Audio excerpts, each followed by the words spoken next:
Ladies and gentlemen, Kirk Thatcher and Darren Doctorman, the Weirded Beardos. From beautiful Southern California comes us, the Weirded Beardos. Welcome. I'm Darren Doctorman. And, Sorry, I didn't read the script. And that's your cue to say who the hell you are. Who the hell you are? Thank you. Cut. Right? Cut. Leave it in. I knew. Yes. All right. Hi, I'm Kirk Thatcher, and I'm not high. I'm always this way after caffeine. Ask my family. I believe the term is incorrigible. Yes. I could never be corriged. There's no corriging. So you're saying this mic is better because I can even bring it closer, but you're. Well, you can certainly bring it closer if you want, but well, no, I'm just saying it sounds fine. The sound is good. Okay, we'll just leave it. It's not as if you're in a giant echoey room anymore, which is nice. Well, I am. I'm in my labyrinthian living room, which is the size of a large room. Of a large living room. One of my favorite Blackadder lines is "Death stalks our land like a giant stalking thing." My favorite Blackadder line is, "You'll wish your bottom had never been born." Mine was, "Oh look, it's Baldric. Look, my lord, I found a turnip shaped like a thingy." He goes, "No, Baldric, you've got a thingy shaped like a turnip."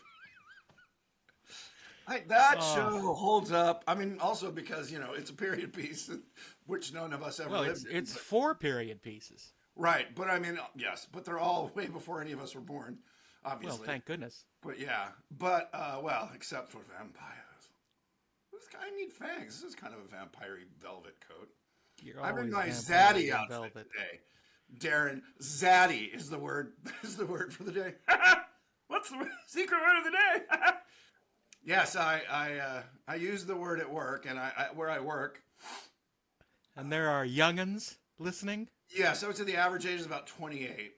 And all the ladies under 30, when I use the word zaddy, like it was it was like the code word on Pee-wee where you say the word and everyone screams. They're just like, yeah, don't use that word. Oh, how do you? My favorite was, how do you know that word? I'm like, that was supposed to be secret. I know. I live in the same world you do, and I date ladies not much older than you. Anyway, this is my zaddy outfit because it's very suave and de boner. For those of you listening at home, the word zaddy means something that you will never discover.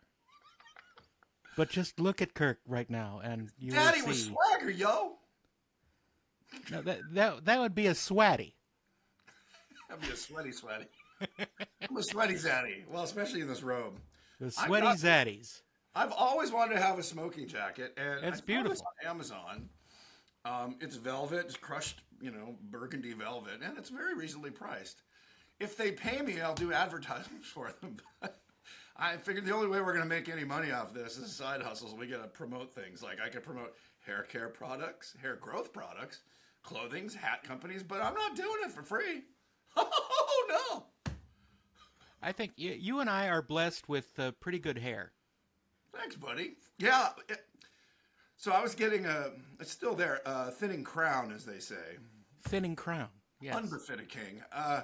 And I went on, the classic minoxidil and finasteride. Propecia? Pills. Yeah. Watch Your Life is a family show. Yes, my Pisha is professional. I use Propecia. It's a minoxidil finasteride, and I think, the brand names for those are minoxidil and Rogaine or something. Or Rogaine, whatever. Anyway, I've been on it for about 10 months, and I will say the crown has filled. I mean, it used to be basically pink hairless patch, and it's definitely grown in. The front. So you're saying thicker sits the crown. Yes. Heavy sits the new hairs. But I've been taking. It's all vanity. It's not like It's not like I'm going to play young swashbucklers, but I've just had so much hair my whole life, and suddenly it started thinning. I'm like, oh, it's thin, but no, it was a pink bald spot, which just bugged me. So now it's a less pink fuzzy spot, but which okay, but this could be taken out of context, and let's just leave it at that. Yes, marvelous idea. Ah, very good, very good. Ha ha. Harumph harumph. What's the word? Yeah. No, there's a word that would fit that, and harumphing, or what do you mean? The actual? No. It's like marvelous. It's like marvelous, but something. Oh, like an exclamation that the old Brits would say yeah. in the gentleman's club. Yeah. Well, it'd be like, top notch, top drawer, Spot on. spot on, dear boy. We do love the British, don't we? Our podcast is brought to you today by Spot On. Spot of fire can make when you don't have enough dirty clothes. Yes. The children of today, the young ladies, particularly like to wear dungarees that are shredded and torn. It's a sign of, like, I don't care. And so with Spot On, you can make them look filthy as well. Isn't that something in My Favorite Things? Dungarees shredded and torn? These are a few of my favorite things. I think they should do an X-rated one, because then I could fill all those blanks in. Pun intended. Oh, my. Oh, my. Where's good old George when you need him? He's hanging with Brad. I wanted to talk about cooking. Okay. Particularly as bachelors. Right. Do you cook often? Do you have anything that you like to cook or you're good at, or just do you like microwave whatever? I'm mostly a microwave chef. Very rarely I will make something, but as you know, living alone, there's very little point to it. Because if you make something, you want to make it in enough food that is shareable, but there's no one to share it with, so there's very little point. Dear boy. That's why we have. I'm not a fan of leftovers. I really? I don't like leftovers because they're always less than. They're always not as good as fresh. Except for stews, they do get better with time. Stews, things such as chilies and potage. Sure. I found so I've always cooked a little bit. I enjoy like roasting, meats. Roasting meats. You're a meat roaster. roasting meats. Today on the meat roasting Zaddy. Meat roasting Zaddies is a great name for a swing band. Yeah. Instead of cherry poppin' daddies, it's the meat roasting Zaddies, and it can be almost as inappropriate. Meat roasting Zaddies, don't you blow your top? So I found during COVID, because you just couldn't go out. Right. And I just, takeout, I started cooking. And I got much better. I wouldn't say I'm a good cook. Well, I'm a better cook, but I don't know what to compare it against. But this gal I dated, we're still dear friends. This gal, this female, this person who identifies as female, her pronouns are she, her, and ahooga. She's a hot little number on it. Anyway, that was cook. Kirk saying that, by the way. Yeah, Darren has a disclaimer that everything I say he does not endorse or ascribe to. But the views expressed on this podcast are mostly Kirk's, and mostly from under the table. But I'm the way I look at it is this. Anyhoozle, she can make anything taste. I don't know. She's one of those people that has that gift. It's sort of like, I would apply it to art, sculpture, or something where you see people can sculpt things and they look good, but then there's those people that have this innate second sight, second sense, sixth sense, I don't know, and they can take something good and make it amazing, and you don't really know how they do it. Right. With the visual arts, it's kind of a little more obvious, but with cooking, it's such an ephemeral thing, like music. You have a piece of music and 8 piano players play it, but there's that one who just makes it, and the rest are like, yeah, you played it and you hit all the notes, and it's that artistry, and she had that, and I just I don't have that. I can make it taste good for me, but then anyway, I got to be a better cook and started what I started doing was cooking things that I liked, like jambalaya or things of that nature that I would order at restaurants. And and YouTube was fantastic. Oh, always. There was there's that cooking. Was it not Epicurean? One of the food magazines has their own website and channel. Sorry, YouTube channel. And they had all these different chefs. But there's a guy on there. I will promote him because he's awesome. I don't know him at all. Brad Leone, who started on not the Food Network. Where's the Food Network? Anyway, so you can look him up. Brad Leone, Leone, and he did things that were fermented, which was an odd. You think, well, there's 4 episodes, but he really went through everything from pickles and sauerkraut. I think I've seen that. Yeah. I think I've seen that. He's like a guy. He's a total bro, but not a douche. He's like, hey, how you doing? So this is okay. We're gonna do this, and he just kind of talks to himself. He's incredibly charming. Like he's a good-looking guy. He's one of those guys that ladies want to date him and guys want to be his friend. And so he kind of was my entry drug into watching YouTube cooking shows, and I really enjoyed it and kind of applied the knowledge that I gleaned. I was a gleaner. I gleaned to the left. I understand. I enjoy watching people cook more than I do cooking. Oh, okay. Or eating, for that matter. I got addicted to watching this show. I believe it was on Condé Nast, which was Bon Appetit. That's magazine. Thank you. Yeah, Bon Appetit, yeah. but this was before they had their big blow up and everyone left. And this was like 4 years ago. But there was this. Which was COVID. I might remind you, it was 4 years ago now. Oh, yeah, but this was before COVID. This imploded before COVID. 5 years ago. Yeah. No, I take it back because they had all started broadcasting from their home kitchens. Yeah. But I used to. If we weren't working, why else would we sitting? Yeah, exactly. But I used to watch this show on that channel called Gourmet Makes, which this chef, this baker named Claire Saffitz, would make versions of regular foods like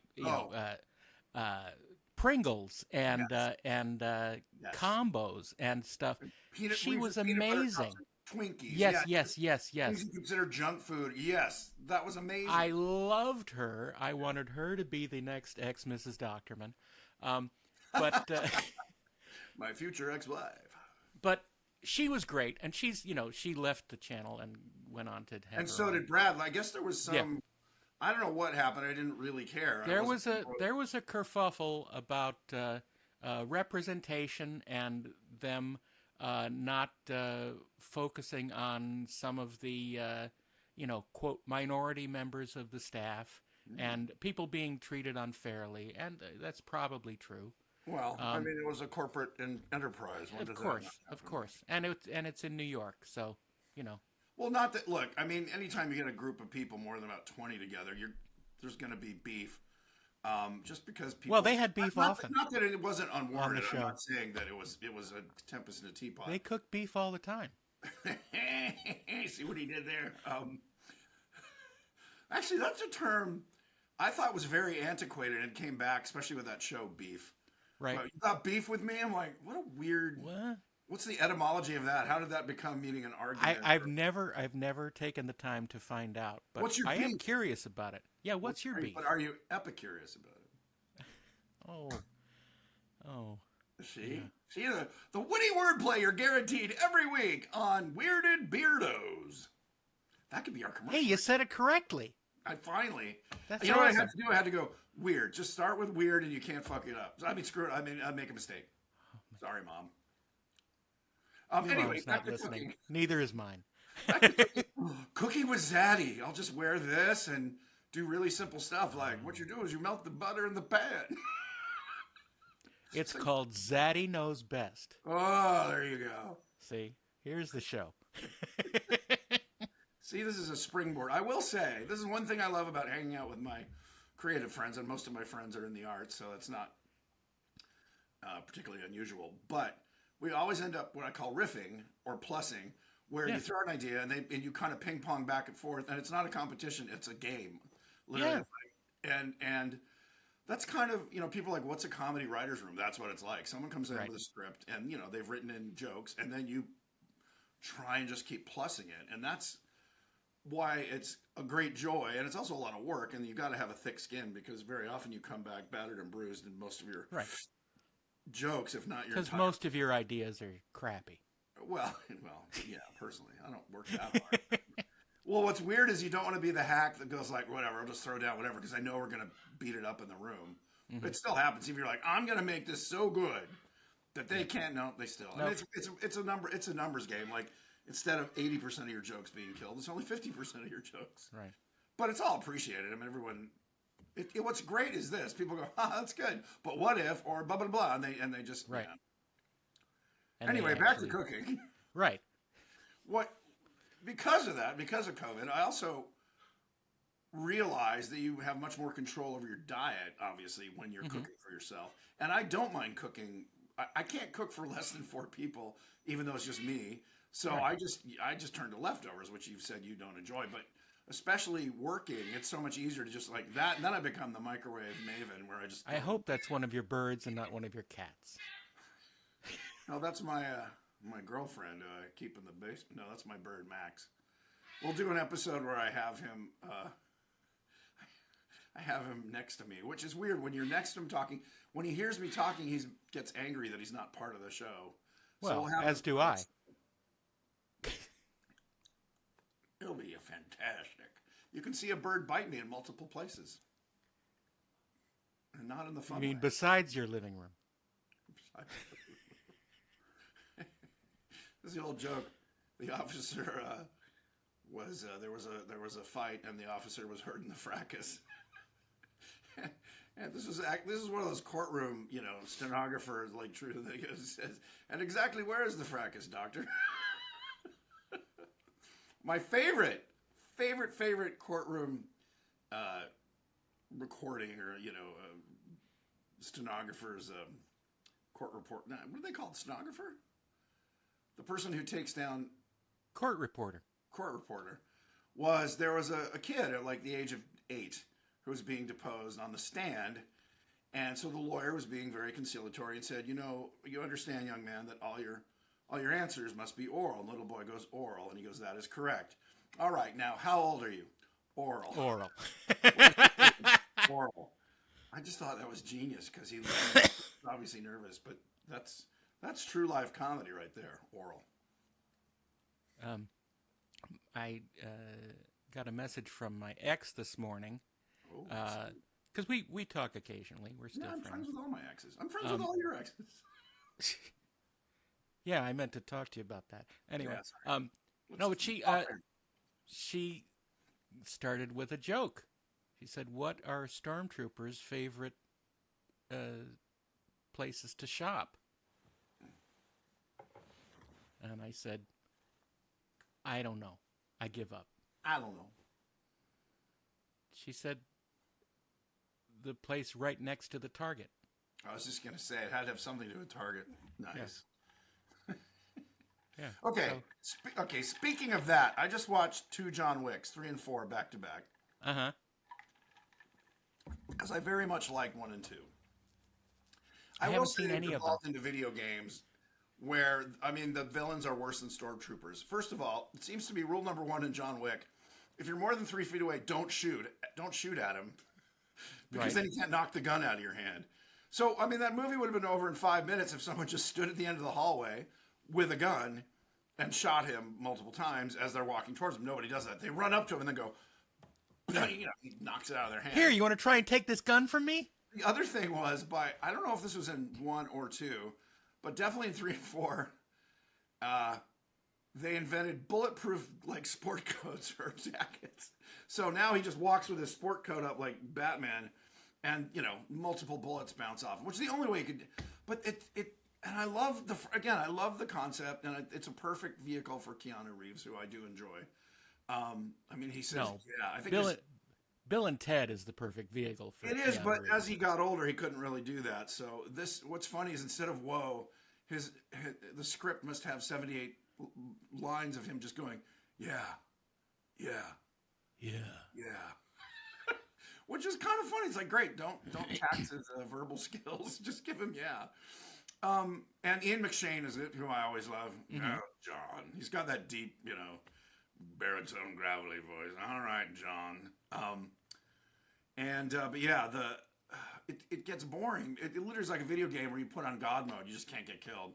And 300 guys are shooting at him, and no one even. I think he gets shot like once. So you can bleed and have some drama there, as opposed to just he never gets hit. I've never seen any of the movies. Well, definitely watch 1 and 2. They're fun. I mean, that's what I hear. But then 3. I mean, they finally Takes an awful lot. Takes an awful lot for me to actually like something. Well, sometimes, but to actually, go and watch something that someone has recommended.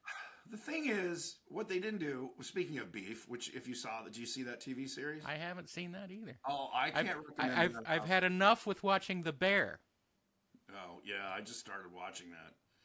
The Bear causes PTSD in me more than any. I said The Bear to me is a horror movie, way more than any horror movie I've ever seen that makes me cringy and like, oh god. Oh God, what if I had a real job? What if I had jerky coworkers who screamed at you? I mean, oh man, that show. And the editing is great. At least the first couple episodes where it's just like, all B-roll and it looked great. I was jealous because the show I'm on directing, it's animation, but I'm like, oh man, I would love to do insert shots and cut around the thing and not show that we just don't have. Literally, we have a dictate from our vendor in India. You can't have more than 330 shots in your 22-minute episode. Wow. That's not horrible. It's like 4 or 5 seconds, so what is that? Yeah, divide it up into half hour. Yeah, I did. It's something like 4.9, 4.8 seconds for each shot, which it seems doable, but in action scenes, you want to cut boom, boom, boom, boom. And we No, not allowed. But I get it. It's a budget and it's a kid show. Like the kids care. You can do it in a one or just pan and watch the whole thing happen and be like, yay. Kids aren't even watching. They're looking at their phones during watching the show. Yeah, but it'll be on the phone. Our show will be. We're shooting it vertically. I hear someone was just telling me the DPs now are getting used to and actually now have reticules or grids for vertical because they'll shoot like 6 or 8K, so it'll work play on your phone. I'm like, how do you frame it? That when we started shooting for 16:9, but it was still 4:3, and they were like, well, shoot 4:3. Keep it in 4:3 safe, but I'm like, so everything had ears. I call like all this space here, like, and so it looks like you didn't know what you're doing. Like, oh God, you don't know how to frame a shot. And then finally that went away. We had about 12, 15 years of that. Now we've got a frame for this. Well, I mean, remember, just a couple years ago, everyone was chastising people for shooting vertical video. Yeah, now it's becoming a requirement. That's what I'm saying. Yeah. Well, I saw somebody horrific. Somebody on Facebook post that said, "Make movies horizontal again." I'm like, yeah. Well, here's the thing: if everyone was watching everything on vertical, then QB or whatever the Jeffrey Katzenberg failed enterprise would have. Was it Qubit? QB would have been successful because I'm like, this is never going to fly. People will watch like TikTok or something. We're not going to watch a movie on your phone. I mean, unless you have to because you're on a plane or whatever. But that's not the preferred experience. I mean, computers, yes, but they're not vertical. I just think it was a dumb. I mean, look, having met the man once and heard multiple stories about kind of what a jerk he was, I certainly didn't shed a tear.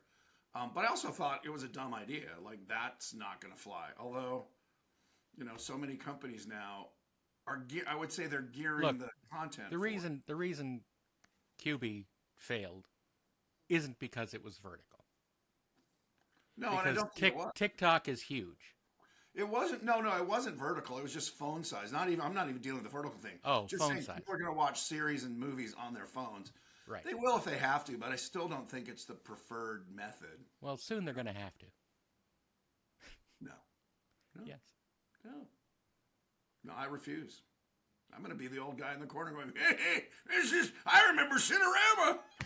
You're going to be the Zaddy over in the Be the Zaddy. in the hall. The Mad Zaddy. Ooh, that's a good, the Mad Mad Zaddy. Zaddies. Tonight on the Mad Zaddy. Yeah, but then you have the danger of revealing the meaning of that word to over 30s. You know what? They can suck it. They can come up with a new word. I'm sharing Zaddy. I don't think Everyone they over can. 40, start using Zaddy in a sentence every day with your under 30 coworkers just to tweak their little audible nipples. Easy. Audible nipples. There's a good name for a band. The nipple is the eye of the bosom. That's from something. Is it? It's the way my brain works, and this is only on one shot, 2 shots of espresso. Well, and iced tea. Wow. Do you mix them and you have together? any jobs coming up? What's going on in your life? No, in fact, I just had basically 2 jobs disappear. Disappear, get bumped. Everyone I know, we are on the cusp of March in the industry known as show, and everyone's saying everything's getting bumped. Actors, friends of mine, but set. this wasn't because of the project being bumped. This was just me being denied. I was up to do a voiceover thing with a famous director, and he apparently liked my my reading, and he gave it to his stuntman.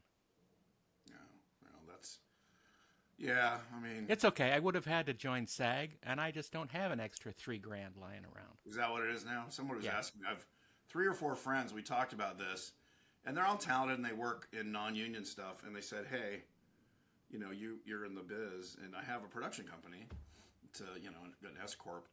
Can you be a SAG signatory?" So I looked it up, and it is doable. I don't think you don't have to pay a lot, and if you're doing for the web, which they call no budget production, I can get them all tapped. I can just literally have a thing and have you in it. Just have you guys on a road trip talking in a car. Yeah, but you can only do that once. No, for you guys, but then at least gets you SAG eligible, and the next time you can say, if you care, I'm SAG eligible, and so. But already I'm SAG eligible from okay. work I did years ago. I'm what they call a must join. Right. Is it something like two strikes and then you have to pay? It's one strike. You can do it once. Yeah. You can be, quote, Taft-Hartley'd, as you heard Kurt mention. Yeah. Well, I'm happy to help my friends. I mean, if I can't pay their Taft-Hartley, but I can at least get them. Well, because they get turned down because they're not even eligible. Yeah. So there. It's it's the machinations of the industry, and it's been going on forever, and that's fine. Yeah, it's a club you can't join unless you're a member of the club. Right. Yeah, because they need what they need. The funny, because I read this because I was contemplating having to join for this thing if I got it, and I read on the website you need a pay stub from the job that you can't get yet because you're not union. Well, so that means, like, let's say we do something and I pay, everyone is in at $100 because that's what it's for a day or 2 days worth of work. So it's from my corporation on my corporate checks. They need a pay stub or just like a copy of the check or what? I think they will accept several variants on that. Well, I'll look into it. I mean, again, it's something. Well, I'm not asking to be put You're pushing the friendship. Just get me in the union. I'm already paying too many dues, so I'm good. Yeah. I had to join the Animation Guild. I'm now members of 4. Well, I guess they're all guilds. Writers Guild, Directors Guild, Actors Guild. Well, they're all unions. They call themselves guilds to feel better about themselves. Yeah, I was. But they're unions. Yeah. Well, it acts like a union and quacks like a union. So, but why is it? Is it just sounds fancy or a guild? It just sounds fancy. Because there's no. I'm a member of the Art Directors Guild, but it's just part of the IATSE union. Yeah. Well, it's all. Only one of them is IATSE. The writers, directors, and actors are not. Right. That's correct. Yeah. So it's interesting. But animation workers are IATSE. No, was my first IATSE union I've had to join. I almost joined when I was at ILM. The union came into ILM and wanted to unionize the shop, and I remember there was a lot of and I forget if we had to join because they didn't know particularly the creature shop, because we weren't makeup artists, but we were doing makeups, and we weren't prop makers, but we were making and we weren't costumers. So I think. Well, it's funny that the prop makers union don't really make props; they build sets. Well, and they make props or handle props. Like most prop masters just have the prop. They have 400 pairs of sunglasses and watches, and they keep the props. Guns, obviously a big deal. But then there's the prop makers, and most of the shops in LA are not union because the prop man hires them as a freelancer. Right. Yeah. Well, also, I don't think they could exist if they went union because they worked horrible hours. And that's how the thing. Matriculated. And I'm all for unions. Trust me, I would not be in this house if it weren't for pensions and healthcare and all that. So yeah, I'm not going to deride them. I will say, out of the four, the Directors Guild is the least helpful, and they're the ones that never. I doubt that. Out of the four that I'm in, the four. Well, SAG. No, SAG. Put out they struck and they did. The Directors Guild says we won't strike. So how is that a union? How is that a guild? How is that a union for we're never going to go up against the bosses? Well, then you don't have any teeth. I don't get it. Well, Writers Guild is always first to fight for your rights. And SAG really impressed me. I know people, the fallout is always like, well, they didn't get enough. And it's like, you know what they were being offered? Yeah. We won't slap you on the way in. You'll get more. You'll get 2 cups of water. And, the producers are such jerks, or they're lawyers. I don't know. They always start with, let's roll things back. Yeah. Anyway. Let's roll things back to when there was broadcast TV and residuals. Oh, man, that's the They don't biggest want to do that. I started directing television at the end of residuals. And even the shows I did for network TV, the specials, ran maybe once or twice and then went to cable. Mm-hmm. So and I have a friend who's, he's a millionaire because he directed hour-long TV for 25 years.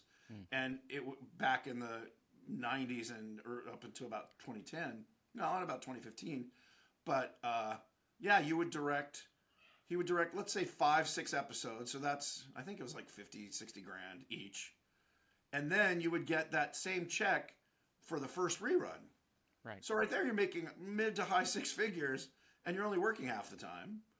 It was a sweet deal. I mean, again, as he put it, it's a traffic cop job because hour-long procedurals is the camera. Literally, the director's there just to talk to the actors and keep them happy.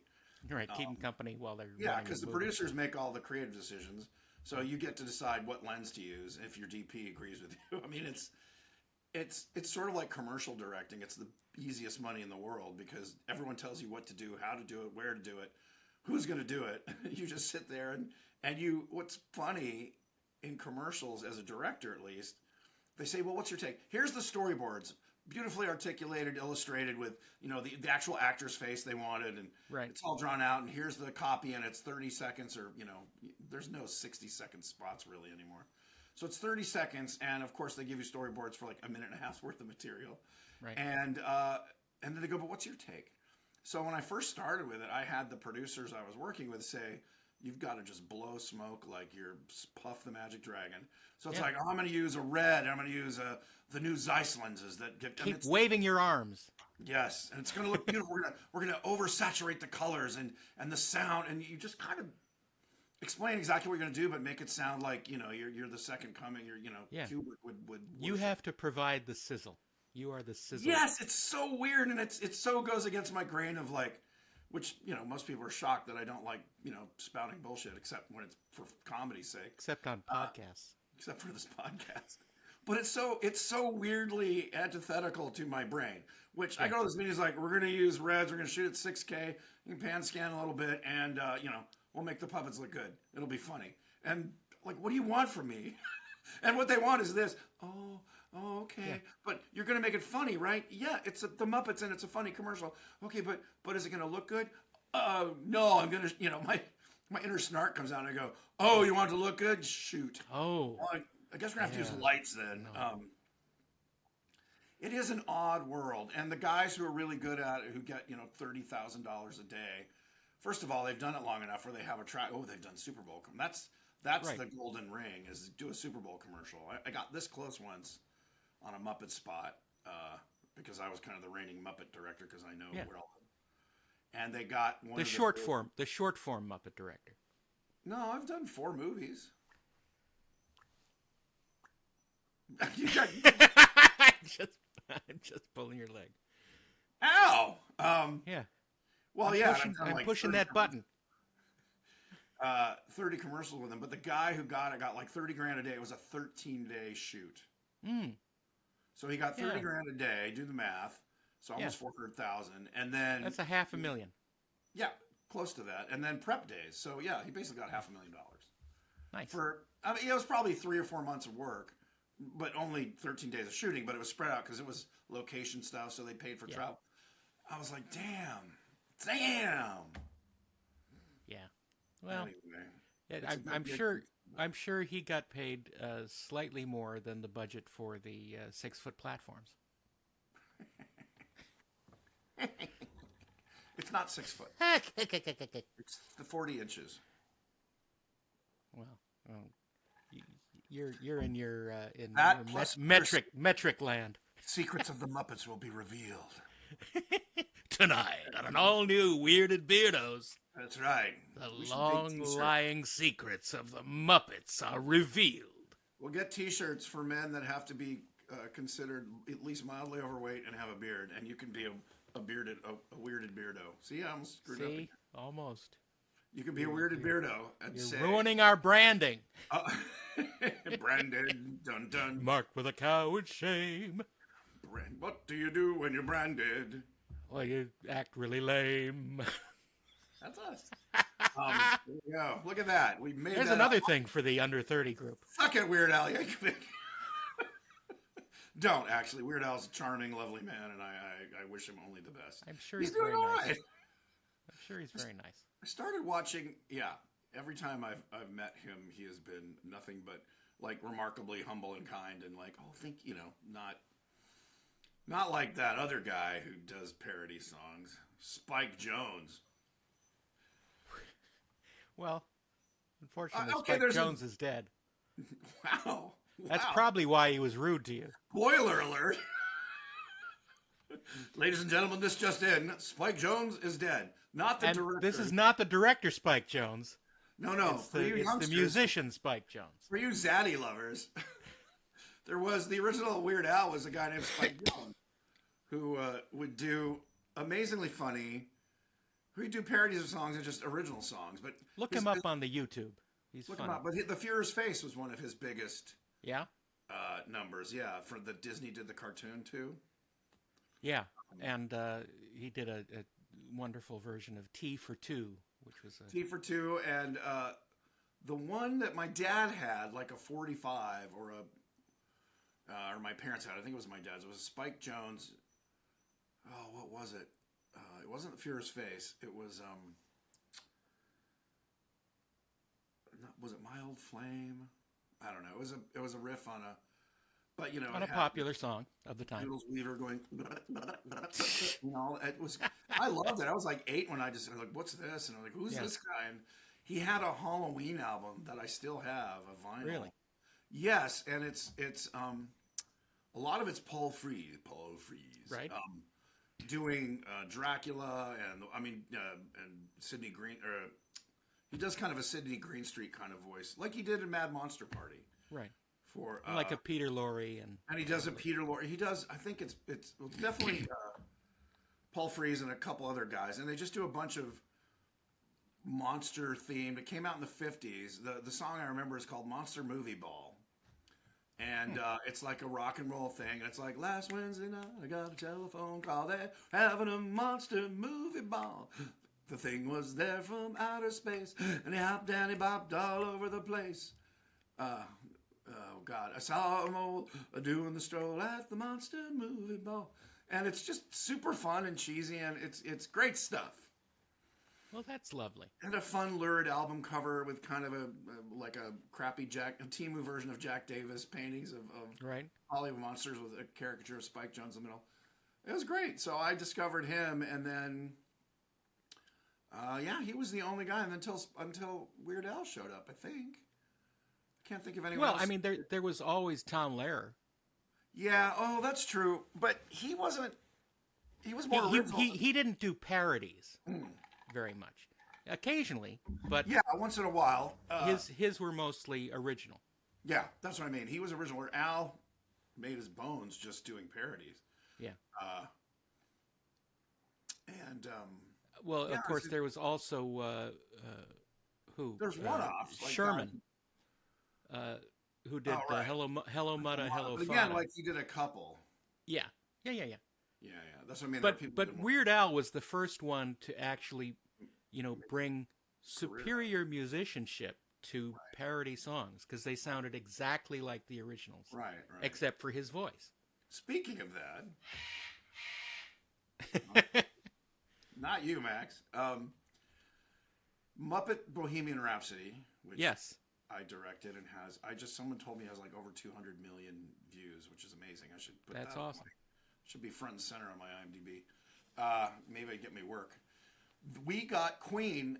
Brian May loved the Muppets so much, which most Brits do. He gave us all the audio stems. Like that is Brian May is a Muppet. He is a Muppet, but he's playing. That's all Queen playing on our version of Bohemian. That's awesome. I think we even got the backing vocals. We just had added vocals. Right. And that's why it sounds so good. People are like, oh my God. That's amazing. Because it's actually Queen. Well, I will say one of the advantages of the Muppets is people pretty much love them worldwide, and you get favors you would not get. I mean, Queen doesn't just give out its musical stems, but and then you realize, do they make money on YouTube? Probably. Do musicians, yeah. So they're like, yeah, use ours. Yeah. They're the Muppets. So if they've gotten 220 million, I mean, already that song probably has 1 billion, versions of views on the interwebs. But having the Muppets cover it got them another 200 million or something plays. So I'm sure that filled their coffers more than mine. Well, I'm not bitter. Oh God, yes I am. You're, what was the word? The bitter Zaddy. No, there was something else that added to that. That's fine. I was talking to a friend today who is in Pittsburgh. Uh-huh. One of your Pittsburgh friends? No, she's visiting there. She went to go see Groundhog. Right. Punxsutawney Phil. The Groundhog in Punxsutawney, Pennsylvania. Yes, and she went to an oddity shop, and she said there was a thermos with marked human remains. Human cremated remains on a thermos. And I said, that's amazing. And then it made me think of creamed corn? Creamed remains. Isn't that a great... I want to get that printed on a soup can label and just go to the store and print up like 50 of them and wrap them around Campbell's soup. Creamed remains. Or he's an old radio actor. Cream Dremains. Cream is, but spelled like, yes. It's Kreme with the accent. You're right. Creme de rime, Dremains. So, with you talking about the Spike Jones albums, what other records did you grow up listening to? Well, in that same vein, I got one of the first 45s I ever bought. I was probably 10. Was Bobby Pickett's Monster Mash, which I remember. Sure. I grew up in LA, so KHJ was the station that would play it around Halloween, and I would call them every 5 minutes, play Monster Mash, play Monster Mash, play Monster Mash, and they, like 18 hours later they'd play it, and I realized, okay, that's just, I don't know what, they didn't make money. My favorite reality about that song is that we never hear the Monster Mash. This is a song about someone doing the Monster Mash. Exactly. But we never know what it is. So somebody should actually record the Monster Mash. But the problem is the name of the song about the Monster Mash is called The Monster Mash. Right. That's a good quandary. You could call it For Real. The Monster Mash For Real. The original Monster Mash. The new original Monster Mash. That'd be funny if it's just like plinked out on a toy piano. It's like... Ding, Well, that's the great thing. You have complete freedom to do pretty much anything you want because, as I said, the original Monster Mash is nowhere in that song. And that's a fact. One to grow on. The more you know. The more you know. Ding, ding, ding, ding. Yeah.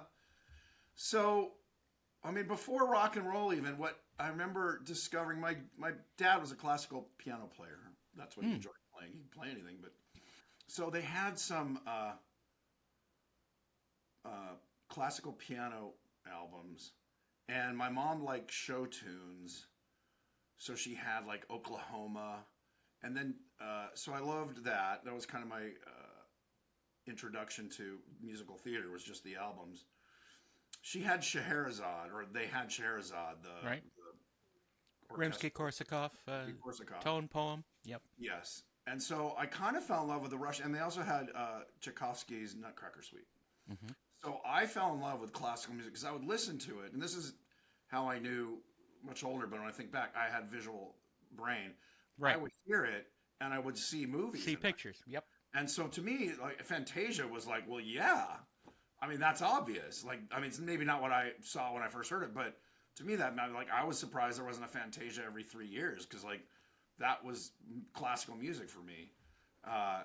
So those were really influential. And then, you know, starting into rock and roll, probably 13 or so, it was Beatles and The Who and Led Zeppelin and kind of what everyone was into in the 70s. But the outlier stuff was, classical music. Spike Jones. I had a couple Spike Jones albums at that point. Cheech and Chong. Monty Python. That was, okay.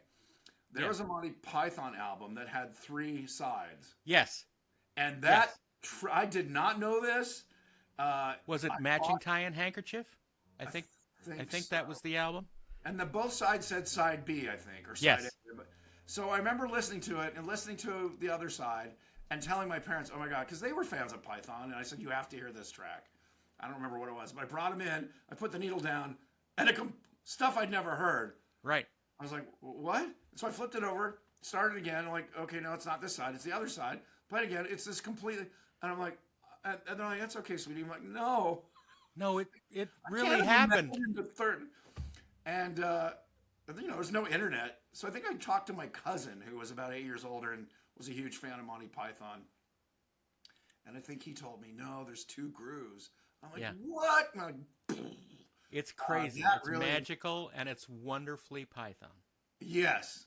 You know, and their Contractual Obligation album. And I mean, just their sort of meta comedy really influenced me. Not just albums, but just in everything. So yeah, it was again, besides the kind of 70s rock and roll you would get, comedy albums. I think I got Bob Newhart. My dad had Bob Newhart album. It was all his, and maybe this was his shtick on every album, but the phone calls to. Was it the Button Down Mind? Yes, that was it. The Button Down Mind of Bob Newhart. And I remember it was the one that made me laugh the most was Walter Raleigh. Hey, Sir Walter. So you're in the New World, yeah, and you found these leaves, huh? And what do you do with them?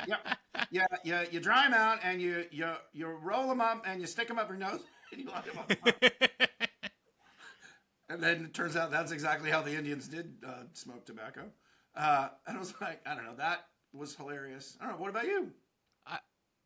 We never had any rock and roll in the house because you know, my parents were just not of that genre. Right. We didn't either. But even if you wanted it, or did you buy it? You were the one. But I had no interest.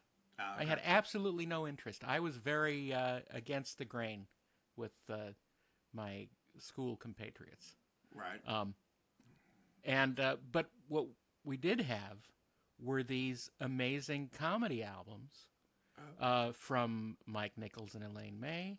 Oh, wow. And the Smothers Brothers. Oh, wow. So your parents were sophisticated. Well, you know, at least the comedy was. Yeah, basically. Yeah, you know, my dad was working in the advertising business in New York since the 1959, and he was all connected with that ilk, and Miss you know, and ilk. Yes, and ilk. But so I would listen to those thousands of times. Oh yeah, Nichols and May. I didn't discover them until high school, but yeah, I mean, they kind of well, they were on the forefront of improv too, I believe. Absolutely, Those were absolutely. sketches they had written, but wow. Yeah, and so that was sort of how I got my ear for that kind of stuff. Right. And of course, the Bob and Smothers. Ray, they're kind of in that same. Well, see, I also listen. I listened to Bob and Ray on the radio. On the radio, yeah. In New York, WOR, they were still doing their show, Wow. which you were just on WOR, weren't you? I think. Or you're going to be on tonight. Going to be. I think next Saturday, or I think we recorded it last week, and it's 10 days or something. Yeah, anyway, it's a little 15.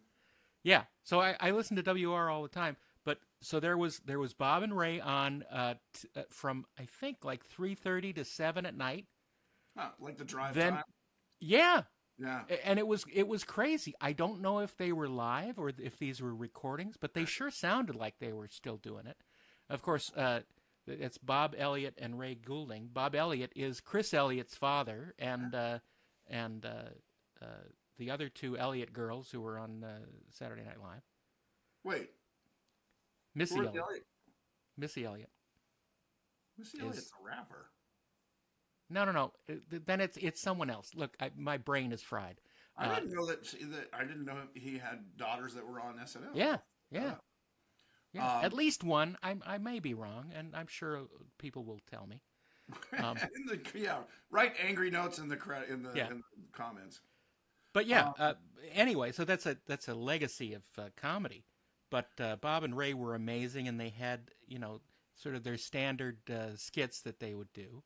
Right. Man on the Street, I know, was kind of... Man on the Street with Wally Ballou, That's right. which from the moment it started was hilarious because he would always do Ali Ballou here as if they cut into him late. Right, he would clip the... yes, he would clip Ballou. the... Yeah. It's just hilarious and sort of meta before meta. Did you have Dr. Demento? I listened to Dr. Demento later. Oh, see, he was my gateway drug to comedy music and albums and everything. That was again, having older cousins. And I forget what station. I think it was like on KLOS or something on Sunday. Mm-hmm. And that's where I first heard Weird Al. And I started listening to that around 10. And it was like, the really cool kind of, my parents probably wouldn't have, appreciated that stuff. But yeah, by 4th or 5th grade, that was... Cool, water cooler, the farting contest. Absolutely. I heard Dr. Demento when I was in my early teens. Okay. From basically a couple of records that one of my cousins had. Were they Dr. Demento compilation albums? Yes. Oh, interesting. I finally got like a cassette tape or CD set in the 2000s. I didn't know they existed. But that show, that's where I first heard Cheech and Chong. Yep. Monty Python I knew about. It was probably one of the draws. But, the old, Shaving Cream and My Girl's Pussy and all those kind of double entendre naughty songs was where, that was just like crack when you're 10 and your parents are very, conservative. You're like, oh. You remember the recording of Mr. Jaws? No, unless I don't know the title of the recording. It was one of these things. I think there were a couple of them, or maybe 3 or 4, but they were a recording of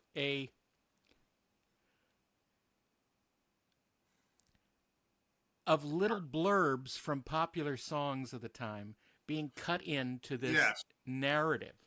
Okay, yes. Well, like a radio interview, and he would take... Yes. I didn't know what the guy's name, but that was another comedy thing that Demento would play. And also... Yes, and they would take, and it started in the 50s, I guess. I don't know. I only became familiar with the Jaws parody. Oh, I knew those from hey, ladies and gentlemen, there's an alien from outer space. He's just landed. Right. Let me, and this was back from the 50s, and it was like he'd play a clip of Purple People Eater, and then like Sheb Woolley. I don't know who did that, but I never knew what that was called, but we would do that at home with a tape recorder. Sure, absolutely. You would put the record down and get it, and then say, and that was a fun thing. Oh, there's a question. I spent hours, and many of my friends of our age bracket doing radio shows on your tape recorder. Absolutely. Absolutely. I remember. In my room, I had set up the record player, the tape recorder, and a second cassette recorder that I would have for special drop-ins. Right. And this was like when I was maybe 11, something like that. About that 10 to 11, 10 to 12, you kind of discover this stuff, yeah. Because, thank goodness my dad had this great old RCA tape recorder, reel to reel. And not only would I record Star Trek episodes on it, but I would also do shows with my friends. Of course, my friends weren't as same here. I would into it for an hour or two, and then they'd go do something else. Yeah. That's I remember that's my the nature dad of the gave me beast. his old reel to reel where you could run it backwards. Yeah. And you could slow it down, and then so I would record onto Backwards. that and record that on the cassette, either sped up or slowed down, and that just provided hours of entertainment. It's like, talk totally. like a chick, talk like a big monster. I mean, whatever you could do. By the time I was in high school, I had my bedroom closet set up as a recording studio. Oh, wow. So I'm basically doing the same shit that I've done since I was in high school. Except not having as much fun because you got to talk to me. Sorry. It's okay. Thanks, pal. I'll live with it. I remember I spent like almost 2 hours learning how to say, my brother's name was Jeff. Hello, Jeff. How are you? Backwards. And then I remember, so after getting it was like, whatever it was, and I perfected it, and then I played it forward. It was like, hello, Jeff. How are you? And I was like, I could have just done that. In other words, if you really work hard at it, you can make it sound exactly the same. And I was like, oh, man. Well, learned that lesson early. That's not as, all the fun was not in getting there. Well, that's part of the fun of learning how to do stuff and realizing that you don't have to do all the stuff that you thought you did. Well, it's true. It also kind of teaches you early on about media manipulation. I mean, being a fan of special effects movies and understanding miniatures and filming things back then just upside down so you could run it backwards, and which Chaplin turns out did a lot. A lot of his gags, what he would do is watch himself doing it forward, film it, kind of learn the mime of that, and then film it backwards. So I remember one of the ones that they actually showed, there was a whole documentary on Chaplin, it was amazing, I think from the BBC, where he walks by like a suit of armor or something, with a huge axe. Like literally looks like, how did he time that? It looks like it would have shaved, the lint off his coat. And what he did was he learned how to do it backwards. So he would just walk. It would I guess be on the ground, and he would like that, and then walk backwards through it. Yeah. So you're like, holy crap, which is amazing. And there's the Henson lot, the Jim Henson Studios, is on the Chaplin lot. That's and correct. one thing I learned from this documentary, and I remember they thought it was like a safe. He burned his dailies. He did not want people to know. Nitrate film there burned easily. So he did not have a vault he did have a film vault to say the stuff he wanted, but he also burned his dailies so no one would know his secrets. But they found this treasure trove, and this is all what this documentary is about, of his dailies, and it was in England, like in an attic. And so they, copied it to digital, I guess, or just copied it to not nitrate film. And so it's an amazing, I think it's like a 6-part documentary. Wow. And it just made you even more impressed with the technical aspects of filming, that he really made his bitch. He wasn't just like, I'm gonna film gags. Like, how does this work? How can I make it even more impressive? Right. Harold Lloyd did kind of the same things. Of course, we can save this discussion for another time, but I think Harold Lloyd was infinitely more interesting than Chaplin. As a person or his films? Both, actually. Interesting. I love a couple of his things. I'm not well educated in seeing a lot of his films. I've seen more Buster Keaton than Lloyd. I know growing up in LA, the Harold Lloyd estate was on my way to school because it was in the canyons there.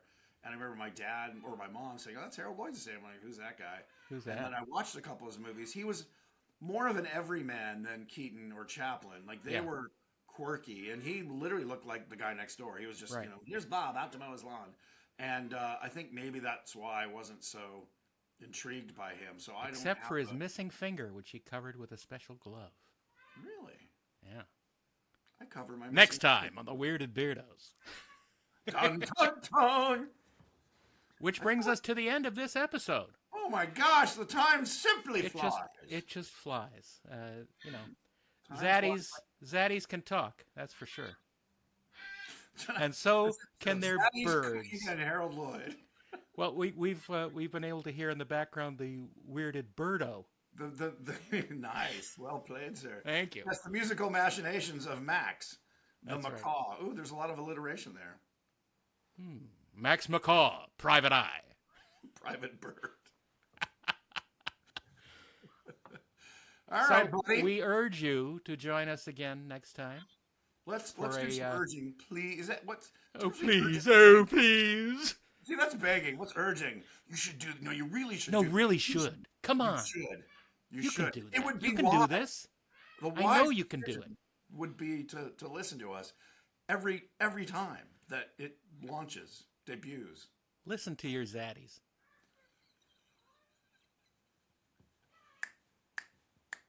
I'm being zaddy-like. I'm sure there's just an entire wave of cringe happening on the other side of this podcast. But that if we're lucky.